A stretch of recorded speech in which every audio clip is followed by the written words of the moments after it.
That's fine.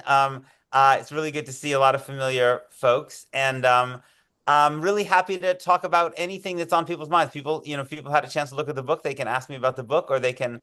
There's no shortage of news, mostly terrible. Yeah, so just raise your hand and ask away. Go ahead. We'll start with Maxine and then Nabil. How do we get Harvard to change its definition of anti-Semitism? It's a good question. So I guess those for folks who haven't been following, Harvard adopted the International Holocaust Remembrance Alliance definition of anti-Semitism, which is just really remarkable for any university, but maybe more so because because it has so little support among scholars of anti-Semitism, and the Jerusalem Declaration has much more, and it's just not a it's even its own creator Ken Stern has kind of acknowledged that it's not meant to be used the way it's being used, and it's so transparently is in my mind kind of an effort to try to restrict debate. But it's particularly striking because Harvard is supposedly you would think would have that Harvard would have the if anybody, has the resources to be able to stand on principle, like Harvard has more resources than anybody else, right? It's not a university that's in financial it has faces financial challenges, a public university that, or just or whatever. It has, so what's the point of, and I think that, and it's also striking because the person they eventually put in charge of their second anti-Semitism task force, Derek Pensler, is a signatory of the Jerusalem Declaration, not the IHRA. And Pensler's not really Pensler's not really a leftist by academic standards on this question, but so it's like if this is the guy you put in charge of the anti-Semitism task force, he's also the chair of he's the head of the Jewish Studies program. Why on earth would you choose a separate antithetical definition of anti-Semitism? I don't know. I haven't really. I gather that I haven't really focused on it that much. There's so much going on, but I gather that there's concern that precisely because Harvard is so big and famous that it could be made a test case by the Trump administration, and there's threats of removing federal funding, which would be just disastrous for these universities. So that seems like part of it. I don't know. I would think that if the faculty if the faculty really rebelled in a really significant way, that might have an impact, because I don't think you're going to have the balance, unfortunately, among and politicians. These kind of establishment Jewish forces and the pro-Israel forces are kind of too strong. But I would have thought maybe the faculty, but it doesn't seem like it's happened. Yeah, it's really depressing. It's just so many big, powerful institutions are responding in such a terrible way in this moment, which I guess if you think about American history, maybe is not that surprising if you think about how institutions responded in the early 20s in the first Red Scare. The things that like happened, or in during the McCarthy period in the 1950s, American universities generally acted in really cowardly ways at those points as well. Nabil, I think I think you had your hand up, Nabil. Did you take it Yeah, down? yeah, yeah. Okay. Hi, Peter. How are you? Good to see you. Looking forward to seeing you here next week. Yeah, I'm looking forward to being in Detroit. Uh, you're talking about the IHAR, Yeah. I'm trying to think of the acronyms in here, Yeah. and what's been happening with since Trump took office. Yeah. It just for us, for people like myself from the area, from Lebanon, it just absolutely just devastating. And to see what he did to Jordan, to King Abdullah of Jordan when he came in here, the Mhm. humiliation and the fact that King Jordan himself came here was humiliating. He should have set the rules before he came here. No talk about this, no talk about that. Mhm. So Sisi just canceled his meeting, Mhm. by the way, with Trump. Mhm. But I'm only setting the stage to talk about the global thing. So, Yeah. Trump is out wanting to occupy Greenland and Canada and the Yeah. Panama Canal and Gaza, and to him the world is just a real estate, right?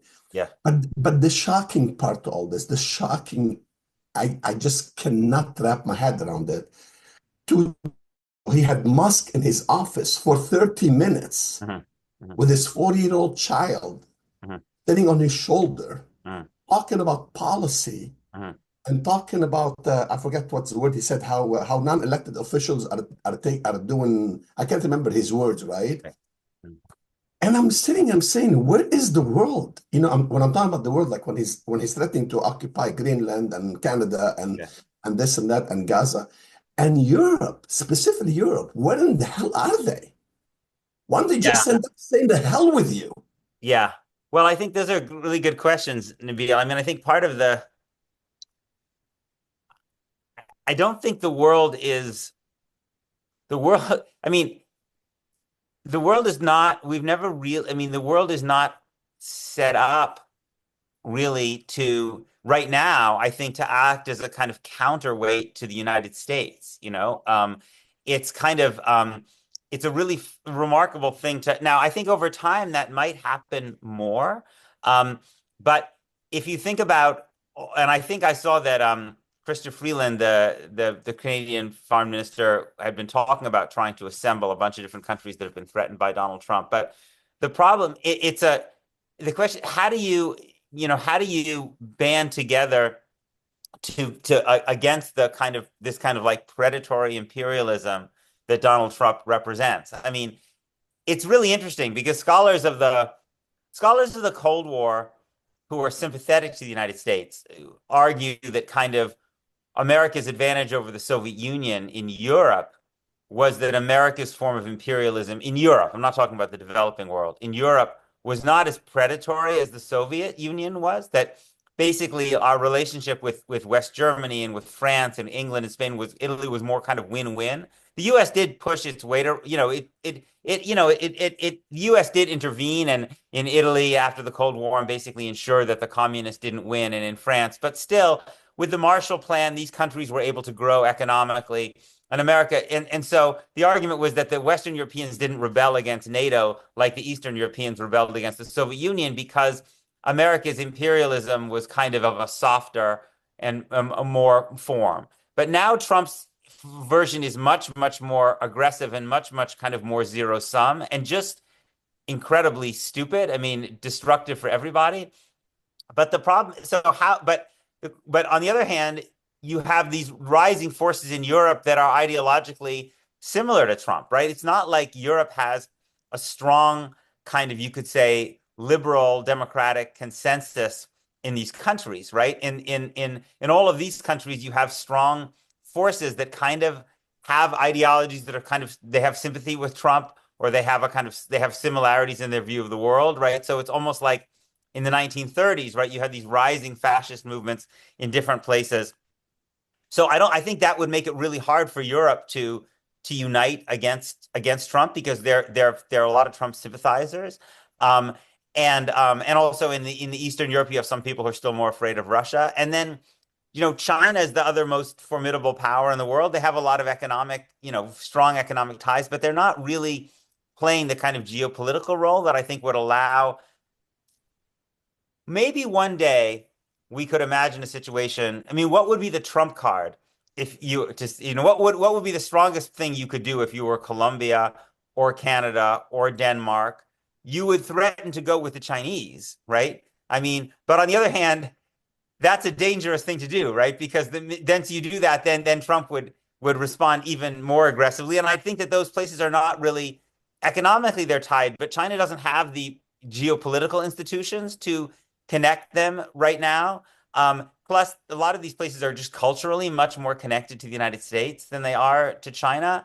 And frankly, even if China were willing to make some greater alliances, when you're talking about countries that are in America's backyard, like, just like the United States can't really protect Georgia or even Ukraine entirely from Russia, given the weight of geography, China couldn't protect Canada from the United States or probably Denmark or Panama, even if it wanted to, right? I mean, it's very far away from China. So I think that in a lot of ways, it's hard to know how these countries really would respond. But I think my guess would be that over time they're going to be